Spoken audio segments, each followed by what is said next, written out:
When a person is 7 years old, summer is not a season, it is a kingdom. June opens like a field with no fence. Morning has weight, afternoon has bones. A child can lie in the grass, stare at clouds, feel the heat on their teeth, and still have too much day left over. An entire life can happen between breakfast and dinner, and then the same person grows up. Now yesterday was March, today is already June. A whole season disappears like smoke from a small fire. Weeks fall away before anyone can even name them. People say it in kitchens, in offices, in cars, with that small panic under the voice. Where did the time go? But that is the wrong question. The time did not leave. The sky did not speed up. The calendar did not suddenly turn cruel. The brain changed the way it cuts the world into pieces. This is where the strange part begins, because the first explanation sounds too clean, almost too mathematical. It is called proportional theory. When a child is 5, 1 year is 1/5 of everything that child has ever survived. 20% of a whole life. Huge. A summer is not just a summer. It is a continent in memory. It has room for scraped knees, cold water, insects in the grass, fear after dark, and the smell of food coming from the house. But when that person is 50, 1 year is only 2% of the life behind them. A thin slice, a scrap, the same 12 months, the same moons, the same heat and cold, but now pressed against a much larger pile of years. So yes, part of the answer is numbers, but not all of it, because long before modern psychology named this problem, human beings were already fighting it. Ancient farmers cut time into planting and harvest. Monks scratched days into manuscripts. Empires carved reigns into stone. Bones, tablets, calendars, archives, again and again. People tried to pin time down before it vanished. Not because time was moving faster, but because memory was always unstable, always hungry, always losing pieces. That is the part worth staying with. The feeling that adulthood makes time disappear may not be a modern complaint at all. It may be one of the oldest human experiences we have. So, here is the question. When did time first start speeding up for you? A child waits for summer, and the days feel enormous. An adult looks up in December and says, "Already, it feels obvious. 1 year should feel smaller." When a person has already lived through many years, a thin slice of a larger life. But that neat little explanation breaks the moment it is tested. If time were only a fraction, if the mind were only dividing 1 year by total years lived, the result would be strange. Draw the curve. Add up how much felt life each age should contain. By the age of 6, half of a person's entire subjective lifetime would already be gone.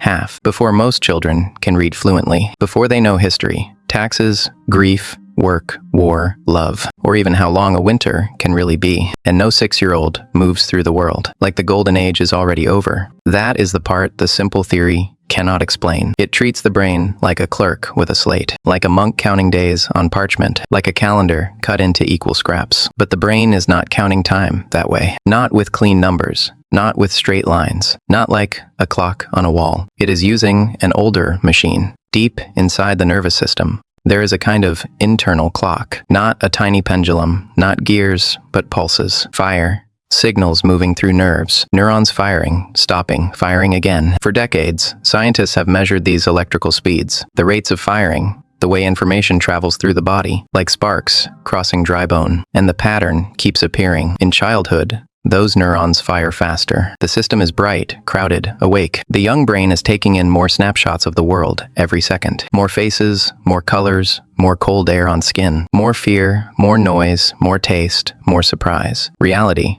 is being sampled at a higher rate. So, a second is not just a second. It is packed, thick, heavy with data. That is why childhood can feel so wide. Not because the year is mathematically larger, but because the brain is catching more of it, like standing near a fire and seeing every spark. As the body ages, the firing slows, the stream thins. Fewer snapshots are gathered from the same passing moment. The calendar has not changed. The sun still rises. The season still turns. But the inner clock has shifted. And this is older than modern life. Older than wristwatches.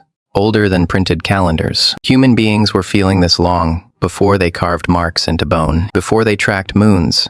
Before they measured harvests and winters. The body was measuring time first. The nervous system was there, in the cold, in the dark, in survival. So when an adult says, the years are speeding up, they may not be speaking in poetry. They may be describing a real biological change, one that has been carried through every generation before us. Do you remember the first year that suddenly felt Too fast? Tell me how old you were. And then the clock seems to sink even lower. Not the clock on the wall, not the phone screen glowing beside the bed. That hour still has 60 minutes. The sun still crosses the same cold distance. But inside the skull, something quieter is happening. The signals do not leap the way they once did. The brain does not catch every spark. It catches fewer. That is the strange part. The world has not become faster. The person has become slower at recording it. In 2019, Adrian B. Jan, a mechanical engineering professor at Duke University, gave this feeling a harder shape. Not poetry, not a vague complaint about getting old physics. He looked at how neural signals move through the body across a lifetime, and the answer was almost brutally simple. As the body ages, the routes inside it become longer, denser, more tangled. The message still travels, but it travels through older roads. More turns, more resistance, more time. So in 1 second, a younger brain may gather more mental images, more flashes, more tiny pieces of the world. An older brain receives the same second, the same firelight, the same street, the same face across the table, but it takes in fewer frames, like a hand closing around smoke, like eyes blinking through history. Time was not stolen. It was undersampled. And this is where the ancient part begins to show, because humans have always lived by what the body could capture. A hunter watching frost on grass. A child hearing teeth crack through roasted bone near a fire. An old woman remembering which winter killed the goats. Survival depended on noticing, on storing, on turning small moments into a map. But the body was never a perfect archive. It was flesh. It missed things. It forgot things. It saved what felt sharp enough to matter. That is only half the mechanism, because there is another layer sitting on top of the slowing signal, a deeper one. It does not only change how fast a day feels while it is happening, it changes how much of that day survives afterward. When a person is a child, the world arrives, like a cave opening for the first time. The first ocean, the first food with a taste the tongue cannot name. The first night, sleeping in a stranger's house, staring at a ceiling that looks wrong in the dark. Every room has teeth. Every shadow has a shape. Every sound is evidence. The brain treats novelty like fire. It marks it. It stores it. It says, remember this may matter. But later, repetition piles up. The same road, the same bowl, the same door handle, the same morning, light crawling across the same floor. The brain begins to compress. It stops carving every detail into memory, because it thinks it already knows the scene. Not danger, not discovery, just another day. And so, the day passes through, almost clean. That is why childhood summers can feel enormous in memory, while whole adult months vanish like scraps dropped into ash. Not because childhood had more hours, not because ancient children lived in some magical stretch of time, but because their brains were flooded with firsts. More images captured in the moment, more marks left afterward. So the modern complaint, why does life move faster now, is not modern at all. It belongs to the old body, the tired eye, the memory that keeps only bones and burns away the rest. And maybe every generation has felt it beside a different fire. What is one ordinary moment from childhood that still feels larger than an entire year of adult life? And then the small thing keeps happening. A child sees a cracked wall, a dead insect, a stranger's face in a crowd. Nothing grand. Nothing that belongs in a museum case. Just a scrap of the world landing in the eyes for the first time. But inside the skull, it is not small. The brain does not glide past it. It does not shrug, it burns. Because the unfamiliar has always been expensive. At 5 years old, that soft 3-pound organ can consume around 2/3 of the body's resting calories. 2 bites out of every 3. Fire taken from food, stolen by the head, spent on making order from cold, bright chaos. Not running, not hunting. Not lifting stone or carrying water. Thinking, sorting, naming, surviving the shock of a world not yet mapped. That is the part modern life hides from view. A new image on a screen, a strange sound in a room, a face never seen before. These feel like tiny moments, but their root is ancient. The same old mechanism. Unfamiliar means danger, opportunity, food, teeth, fire, shelter, loss. The brain treats novelty like a signal that may decide whether the body gets another morning. And it does something strange with time. There is not only one clock in the head, not just the ticking sense of seconds passing while a person is inside the moment. There is another count, deeper and quieter. The brain counts what it kept, how much detail was carved into memory, how many edges, colors, fears, movements, and little shocks were stored. So, time has 2 faces. One face is the living moment, the neural clock, the pulse, while it is happening. The other face appears later, when the person looks back. Memory density, the pile of fragments left behind. If the brain stored only a thin smear, the moment shrinks. If it's stored a heap of sharp pieces, a moment expands. This is why childhood can feel enormous in memory, not because the days were truly longer, not because the sun moved slower, but because almost everything had teeth. Everything had a first edge. First streets, first seasons, first anger, first shame, first wonder. The archive was thick. Researchers have tested this directly. They show people a row of nearly identical images, one after another, same rhythm, same duration. Then, in the middle of the sameness, they place one image that does not belong, a new one, an unexpected one, and afterward, people say that strange image stayed on the screen longer. It did not. Every picture lasted the same amount of time. No hidden trick.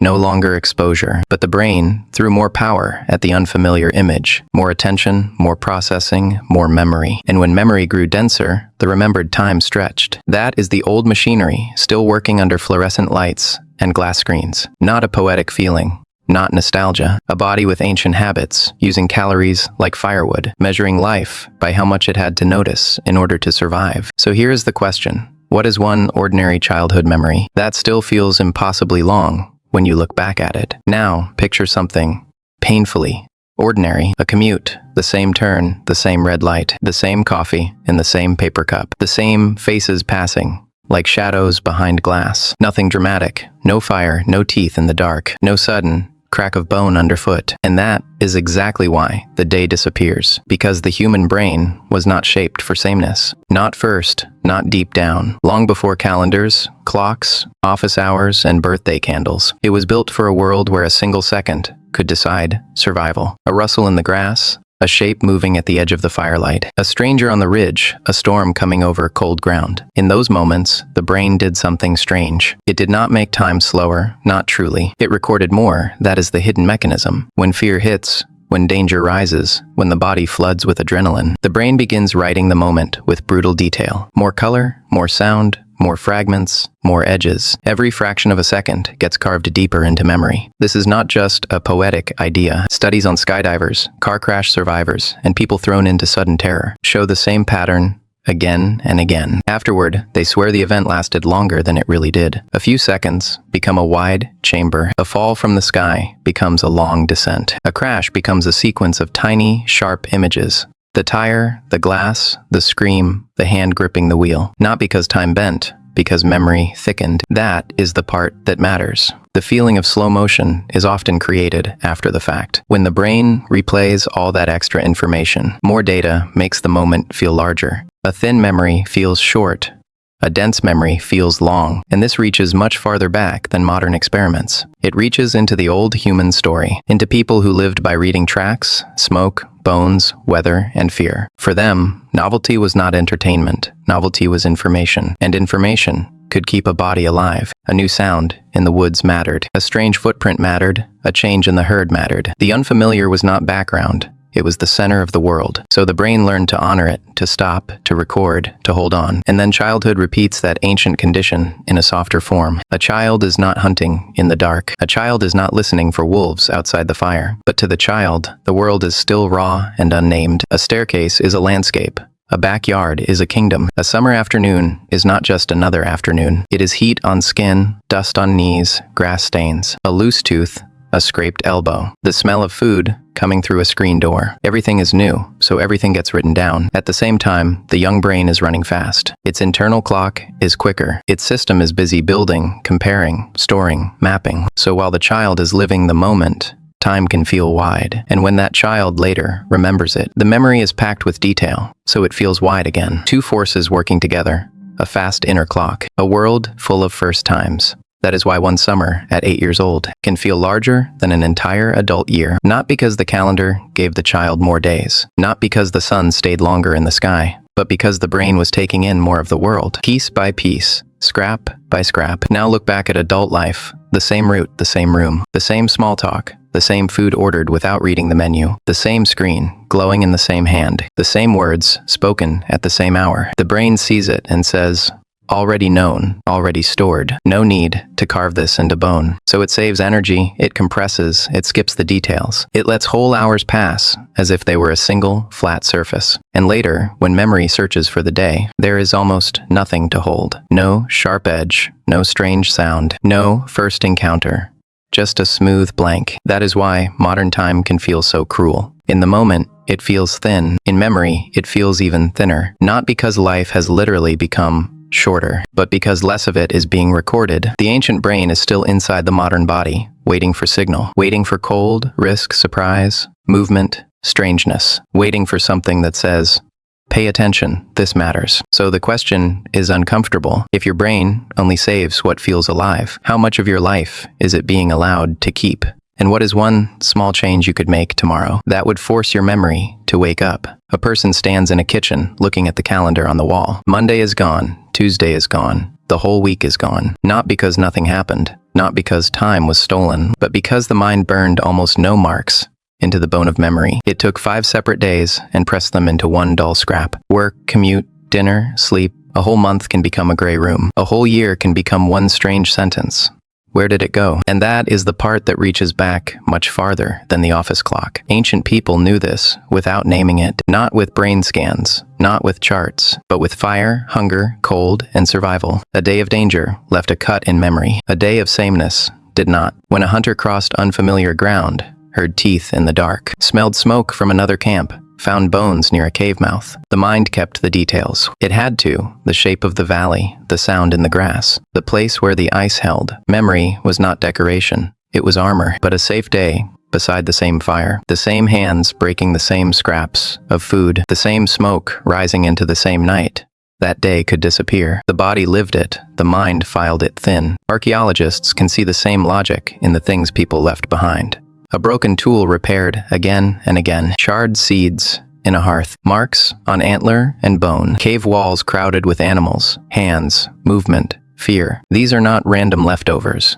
They are pressure points. Places where life became sharp enough to be stored. The human record is not a perfect diary of every day. It is a map of intensity, and the modern vacation proves the same ancient rule. When a trip is good, it flies. The streets are new. The food is new. The air feels different in the lungs. One morning has salt. Another has rain. Another has a train station. Another has a bright room with unfamiliar light. In the moment, there is no time to measure time. The mind is inside the scene, absorbed, moving, alive, and then the last day arrives too fast. How can we leave tomorrow? But months later, that trip expands. It feels long, not because the clock gave more hours, but because memory has more bones to count. More images, more turns, more small shocks of difference. The mind opens the archive and finds it full. Now, placed beside it, a boring Tuesday. The chair is the same. The screen is the same. The coffee goes cold in the same cup. Every minute drags. The clock becomes cruel. In real time, that day feels heavy, almost endless. But a week later, it has no face. It leaves almost no artifact behind. No carved mark, no fire scar, no animal on the wall. It was lived, but barely stored. So the paradox is old, maybe as old as people watching flames in the dark. The moments that feel longest while they are happening often become the shortest in memory. The moments that vanish while they are happening can become the largest ruins inside the mind. Not magic, not weakness, but an ancient survival machine. Still deciding what deserves to remain, which part of your last year still feels carved into memory, and which part vanished like smoke. A man wakes up, same light through the window, same cup in his hand, same road, same office, same evening, returning like a closed gate. Nothing dramatic happens. No fire, no war, no great wound in the bones of the day. But this is where the old mechanism begins, because human beings did not learn time from clocks. They learned it from danger, hunger, weather, distance, from cold mornings when the body had to move before the teeth stopped shaking, from paths that changed after rain, from strangers at the edge of the fire, from the question that every ancient mind carried, is this safe, or is this the thing that kills him? And then, thousands of years later, the room becomes warm, the food is ready, the road is mapped, the threat is gone or hidden behind glass and schedules. The body survives better than ever, but memory grows thin. That is the trade. Comfort makes the day easier to live through. Novelty makes the day harder to erase. Not because the sun moves faster, not because age steals hours from the sky, but because the mind keeps ancient rules inside modern walls. It records what might matter for survival. A new place, a new face, a new skill, a sudden fear, a mistake with a cost, a lesson cut deep enough to leave a mark. Old records say the same thing without saying it directly. In travel diaries, campaign notes, ship logs, pilgrimage accounts, the long days are the broken days. The hungry march, the river crossing, the night without shelter, the first sight of a city wall, the strange food, the foreign language. The body remembers when the world does not repeat itself. But ordinary years, they vanish from the record. A farmer may have lived 10,000 mornings, but the archive keeps the flood, the tax, the famine, the wedding, the frost that killed the crop. Not every sunrise, not every bowl, not every familiar path behind the house, because memory has always been selective. It is not a perfect mirror. It is a survival tool made from scraps. So the modern adult enters a strange bargain. A life of routine and safety feels long while it is happening. The week drags, the meeting drags, the commute drags. The same hallway, the same messages, the same tired dinner. But when the mind looks back, there is almost nothing to hold. The days have no teeth, they leave no bite. A life of challenge does the opposite. It can feel fast, even exhausting, while it is being lived. The new job, the foreign street, the hard conversation, the climb, the risk, the awkward first attempt. In the moment, it burns through the body, but later, it expands. It has corners. It has cold air. It has faces, sounds, mistakes, little sparks of fear and discovery. That is the part no one says plainly. A person cannot make both versions of life long at the same time. Routine makes the present smoother and the past shorter. Novelty makes the present sharper and the past wider. And the choice is not waiting somewhere far away. It is already happening. Tomorrow morning, the same alarm, the same coffee, the same screen, the same route. The brain sees the pattern and quietly lowers the blade. It cuts the day down. It keeps only a few scraps. By next month, the month feels missing. By next year, the year feels stolen. By old age, whole decades can feel like a hallway, walked through with the eyes half closed. Childhood felt enormous because the world kept arriving for the first time. First storm, first wound, first friend, first shame, first victory, first time seeing death. Snow, fire, ocean, darkness, distance. The brain had to keep the evidence. Adulthood becomes a time lapse, when every day looks like yesterday, wearing a different shirt. The clock on the wall has not changed. Not once. But the older clock inside the skull has been slowing since the beginning, and the world, too often, has stopped surprising it. So, here is the question. If memory is built to save what feels alive, what is one thing a person could do this week that would make the week harder to erase? A person looks up from a glowing screen, and the day is already gone. Morning, lunch, night, all chewed into one soft blur. That is not just busyness, not just age, not just modern noise. It is an old mechanism in the skull. The brain marks time by difference. New streets, new faces, new smells, new risks. When childhood was full of firsts, the mind carved deep marks into memory. But when every day repeats, the bones of the day leave almost no trace. And then history leans in. For most of human life, survival meant moving through changing ground. Fire here, cold there, tracks in mud, a strange valley, a new shelter. The body learned to measure life through encounter, not routine. So the answer is simple, but not small. Go somewhere new,